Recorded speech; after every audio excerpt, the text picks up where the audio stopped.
Hello guys, welcome back to my channel Aegis Kingdom. I'm continuing with child health nursing only, and from that I'm going to discuss common neonatal disorders in children.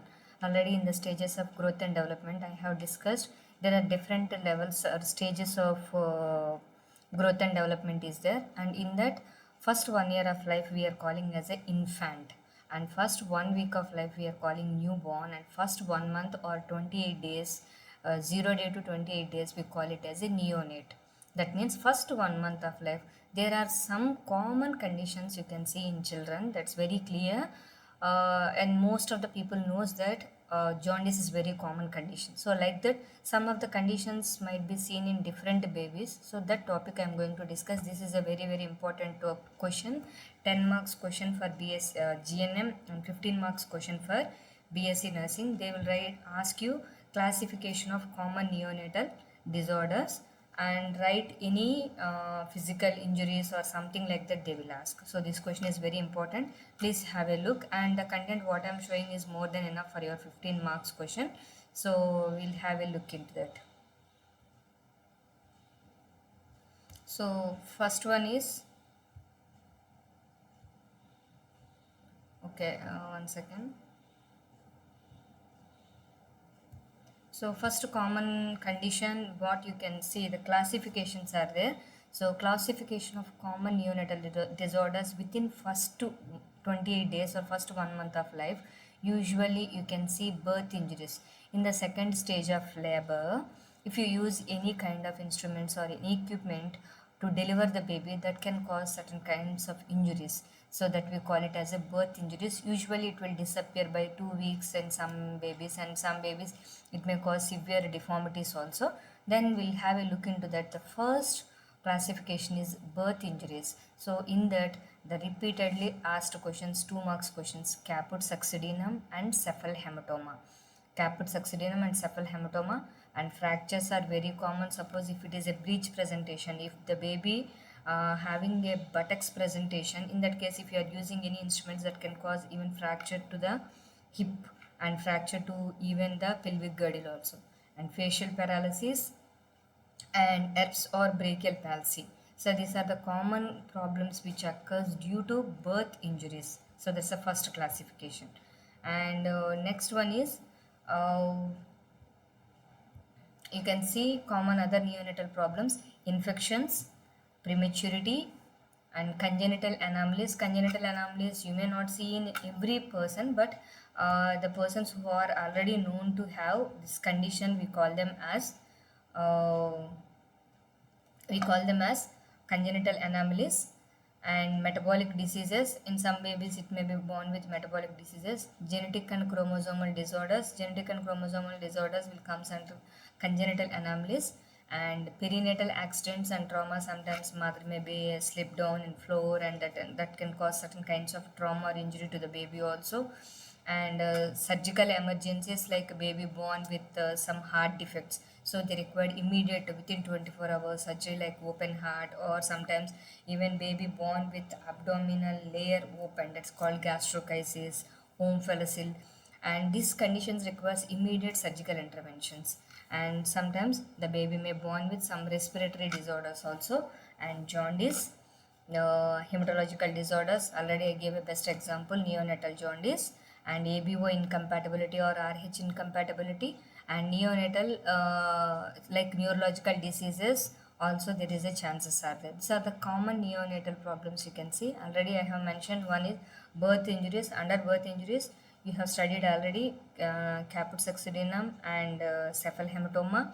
Then any EBS palsy or facial nerve paralysis or fractures, these kind of things are common due to birth injuries. And apart from that, child may born with infections due to improper handling during the second stage and third stage of labor, or baby born with some congenital infections like torch infections, or mother is having any sexually transmitted disease and baby born with a vaginal delivery, and child may have certain infections like conjunctivitis or sepsis also, there is a chances are there. And prematurity, sometimes baby may born before completion of gestational age.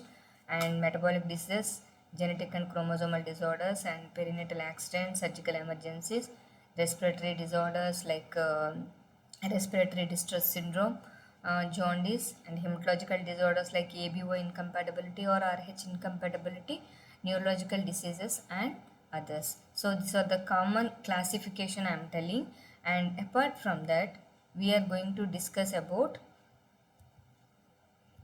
one second. We are going to discuss about one by one. The image is showing very clearly caput succedaneum.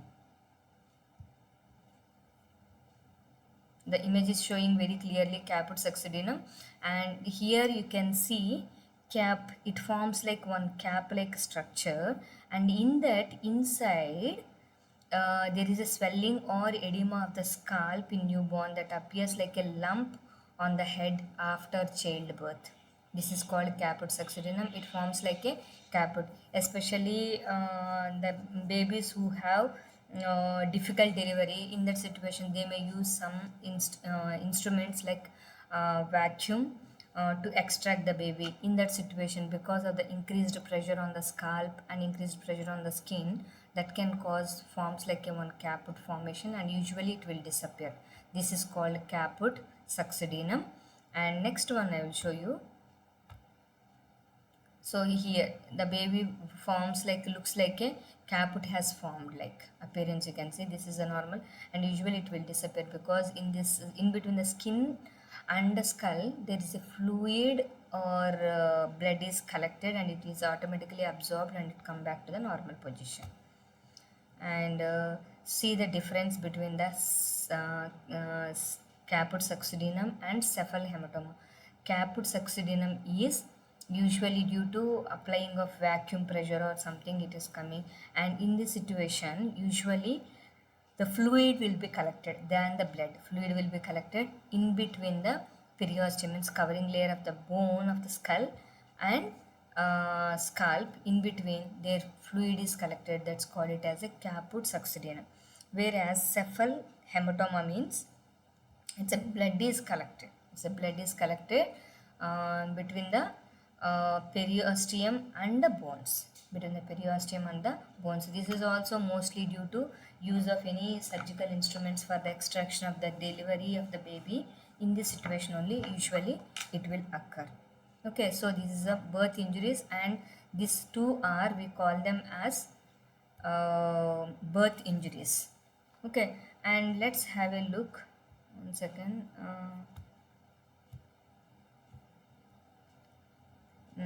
Then this is already I have given explanation: birth injuries, caput succedaneum, and cephal hematoma. And this is the images you can see very clearly. And now when it comes to the definition of cephal hematoma, it is a bleeding below the periosteum of the skull, and usually is not exactly not known, and it is uncomplicated vaginal deliveries or in newborns delivered by a cesarean section. So this can be possible. This is the image. So usually between the periosteum and the skull bone, the blood is collected. Okay, so that is about cephal hematoma. And third birth injury is Erb's palsy, and it is most common form of brachial plexus, and it is 80 to 90% of all cases. Damage of fifth and sixth cervical nerve or upper trunk of the brachial plexus results in paralysis of upper arm. And this is image Erb's palsy. So the branch of C7, so here they mention very clearly the branch of fifth to sixth cervical rib it's causing, and in the image you can see here because of this paralysis will occur. It is mostly due to use of instruments, or sometimes shoulder presentation will be there. Means instead of head presentation, baby will be engaged with the shoulder area. So when we try to pull it out, and it can cause damage to the brachial nerve and can cause paralysis. That's called it as Erb's palsy. And it is a permanent problem. And you can and apart from that, infections, already I said conjunctivitis is very common. This conjunctivitis is due to mother is having any sexually transmitted diseases like gonorrhea, syphilis, in that situation, when baby passes through the vagina of the mother, the eyes or ears can get infected and can cause conjunctivitis, and even sometimes it is infected with umbilical cord also. And prematurity, preterm, low birth weight baby, IUG or intrauterine growth retardation, and some metabolic diseases. This is and congenital or genetic conditions. So many conditions are there. These topics I am going to discuss in detail. Uh, System wise, there are a lot of conditions are there, congenital conditions that we are going to discuss separately, and some accidents, and sometimes the child may be having a frequently like diarrhea, and respiratory tract infections are very very common. Then respiratory distress syndrome also is very common. So these are the common neonatal problems you will see, and according to the conditions we have to treat the baby. If it is a premature baby, preterm baby, low birth weight baby, or IUGR, I am using four words, okay. Preterm baby, before completion of gestational age. If baby born, then we call it as a preterm baby. If baby born after completion of gestational age, that's called it as a postterm baby. And if the baby born prematurely, means the organs are not matured and developed, that we call it as a prematurity. And low birth weight baby means if baby born below 2.5 kgs weight, Indian weight, we call it as a low birth weight baby. Or if the baby born with in growth retardation, intrauterine growth retardation, means baby didn't get a proper nutrition or proper blood supply due to mother medical conditions, or baby any congenital problems, so baby has not grown properly, that's called it as a intrauterine growth retardation.